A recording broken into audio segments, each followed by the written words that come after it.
জি, আসসালামু আলাইকুম রহমতুল্লাহি ও বারাকাতুহু। জি, আমি ডাক্তার মীর শহীদুল ইসলাম। আমার চেম্বার তথা ঐতিহ্যবাহী শেখগার থেকে আপনাদের মাঝে সংযুক্ত হতে পেরেছি।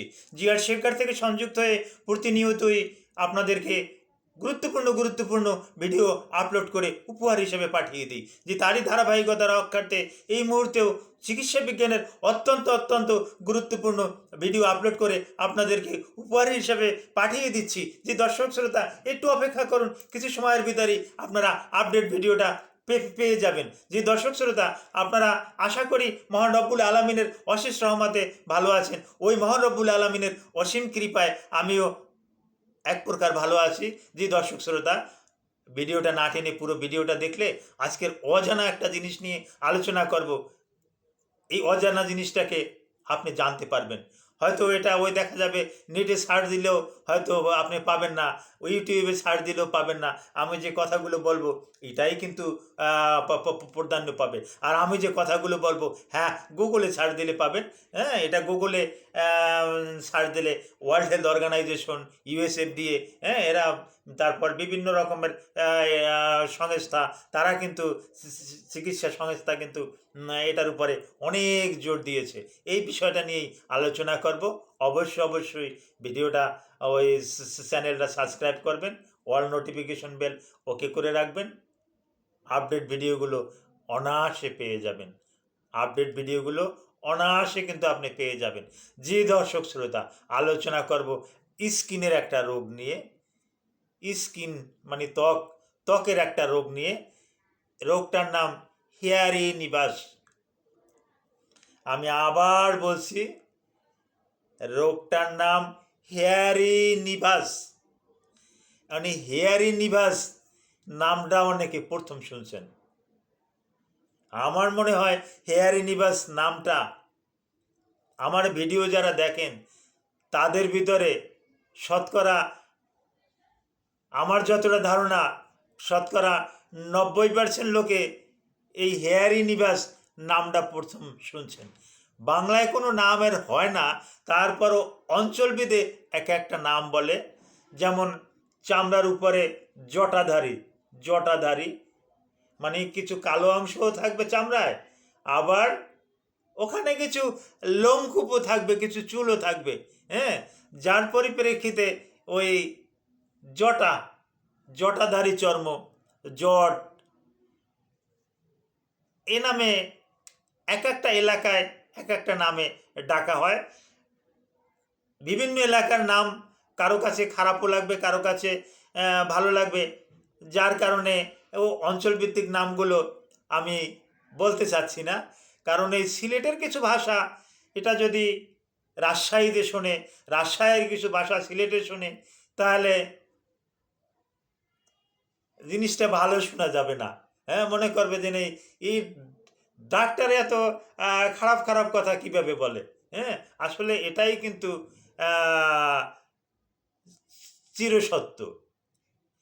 এই সিলেটের কিছু ভাষা অন্য জায়গাতে শুনলে মনে হবে যেন গালি দিচ্ছে আর আসলেও তাই।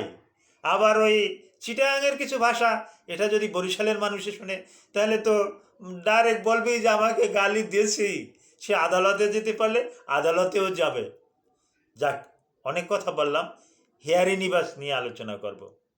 হেয়ারি নিবাস এটা জন্মগত একটা ত্বকের সমস্যা।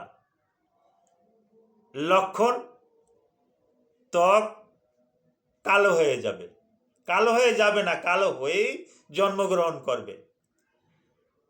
এটা শরীরের যে কোনো জায়গায় হতে পারে, মাথা থেকে পা পর্যন্ত, from head to ankle sprain, মাথা থেকে পা পা পা পর্যন্ত, হ্যাঁ, আপাদমস্তক, যে কোনো জায়গায় শরীরের হতে পারে। আকারেও কারো বড় হতে পারে, ছোট হতে পারে। আর হেয়ারি নিবাসটা কারো ক্ষেত্রে দেখা যাচ্ছে যে পুরো শরীরের অর্ধেকই হেয়ারি নিবাস। কিচ্ছু করার নাই, এভাবেই বেঁচে থাকতে হবে। এভাবে বেঁচে থাকলে হয়তো দেখা যায় ওই বাচ্চাটা স্কুলে গেল, অন্য কোনো প্রতিষ্ঠানে গেল, ওর সাথে কেউ মিশতে চায় না, ওর সাথে কেউ খেলাধুলা করতে চায় না, ওর সাথে কেউ উঠবস করতে চায় না, যার পরিপ্রেক্ষিতে ওর মনে একটা ঘৃণা জন্মে, ওর মনে একটা আক্রোশ জন্মে, যার পরিপ্রেক্ষিতে ওকে ছোটোবেলা থেকেই কিছু কাউন্সিলিং করতে হবে যে না তুমি তো এইভাবেই আসছো, তোমাকে এভাবেই থাকতে হবে। ছোটোবেলা থেকে যতটা সম্ভব কাউন্সিলিং করা যায় ততটাই কিন্তু মঙ্গল। হ্যাঁ, এছাড়া আর কোনো একটা নাই।